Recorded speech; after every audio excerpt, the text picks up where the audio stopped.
कालच्या पावसामुळे आपले झाडं लावायचे अर्धे राहिले होते. साहेब काय करताय तुम्ही? झाडं लावायचं काम चालू आहे. ते काय आहे बादलीमध्ये? ते खात आहे. कसलं खात आहे हे? कसलं? हे झाडासाठी. अच्छा, पाणी. तुम्ही काय करतायत आता? कुठलं झाड लावताय आता तिथं? जास्वंदी. अच्छा, जास्वंदी तिथं लावताय का? आणि हे मोरपंखी कुठं लावायचं आहे? मोरपंखी इथं लावा मला वाटतं. हे आहे ह्या साईडला, ह्या कोण्याला एक आणि त्या कोण्याला एक. तिथे दगड आहेत खाली. तिथंच लावावं लागेल. तिथे दगड आहेत. कोण्याला छान वाटेल पण दोन. पण ते जास्वंदीच्या बाजूला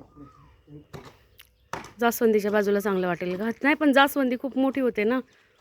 मोरपंखी दोन फूट. मोरपंखी खरं इथंच पाहिजे, ह्या दोन साईडला, शिड्याच्या दोन साईडला. आणि हे गुलाब वगैरे कुठं लावायचे? कुठं?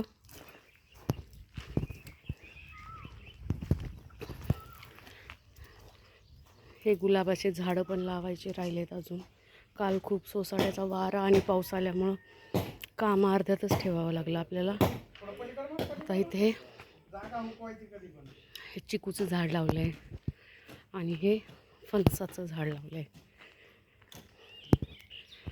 आणि हे आपल्या गेटच्या शेजारी एक कसलं झाड लावलं आहे काय माहिती, फुलांचं.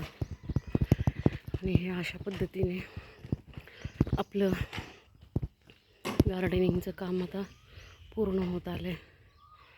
हे आंबे लावलेत सगळे 3-3 वर्षाचे केशर, जेणेकरून आपल्याला लवकरात लवकर आंबे खायला मिळावे.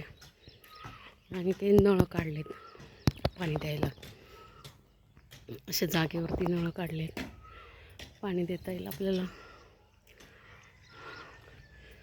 आणि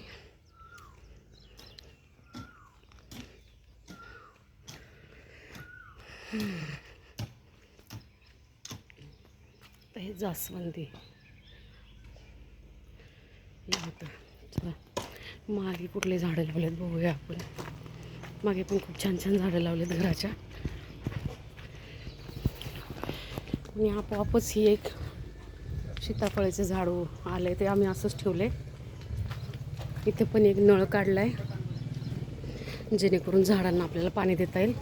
इथे पण झाडं लावणार आहेत शोची. तुम्ही सांगा कसली कसली झाडं अजून लावू शकतो आपण, कारण भिंत घराची अशी जवळ आहे, एवढी जागा आहे. तर ह्या जागेमध्ये कुठली झाडं लावावी ते सजेस्ट करा. हे काल शेवगा लावला होता, पण खूप वारा असल्यामुळं शेवग्याची हालत ही अशी झाली आहे. तर बहुतेक तो येतो की नाही त्याची गॅरंटी नाही आहे. आणि हे कलम केलेले आवळा आहे, आवळा नाही आहे, काय बोलतात त्याला, कसलं तरी झाड आहे, कलम केलेलं करवंद.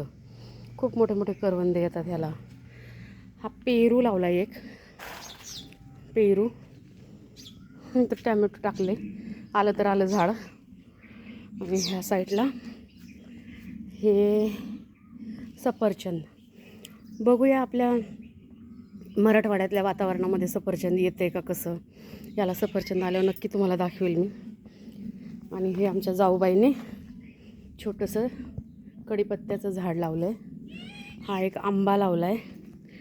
आणि हे एक लिंबू लावले 2 जातीचे, एक सरबती आणि अजून एक कुठलं तरी, असे 2 लिंबू लावलेत आम्ही. आणि हे असे टॅमॅटो टाकलेत जे झाड आलं तर.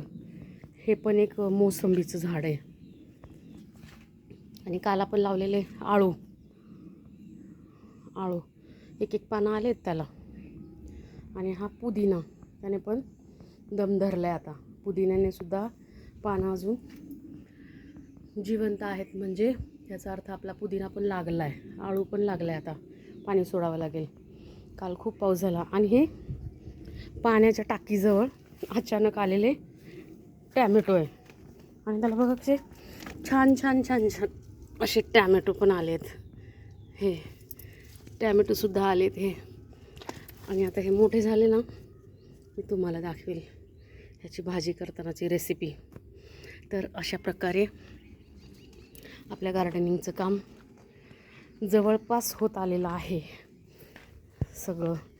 तुम्ही सजेस्ट करा अजून कुठली कुठली झाडं आपण इथे लावू शकतो. इथून पाठीमागे जायला गेट आहे, शेतात जाण्यासाठी आपल्या हा गेट ठेवलेला आहे. आणि हा गेट आहे जे की आपल्या शेतात आपण लगेच जाऊ शकतो. पपया बघितल्या किती आल्या आहेत. पपया पिकलेल्या पण आहेत काही काही. आता खूप चिखल आहे तरी दाखवते तुम्हाला. हे बघा पपया पिकलेल्या आहेत. आता मुंबईला जाताना ह्याच्यातल्या पपया घेऊन जायच्या आपण.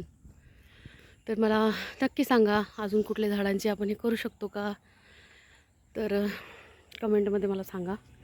आणि हा इकडे उडीद पेरलेला आहे पण अजून तो उगवलेला नाही आहे. आणि थोड्या 15 दिवसांनी आपण परत आलो तर कळेल उडीद किती आला आहे तो. धन्यवाद. माझ्या चॅनलला सबस्क्राईब करा. वेळोवेळी तुम्हाला मी माहिती देत राहील. थँक्यू. धन्यवाद.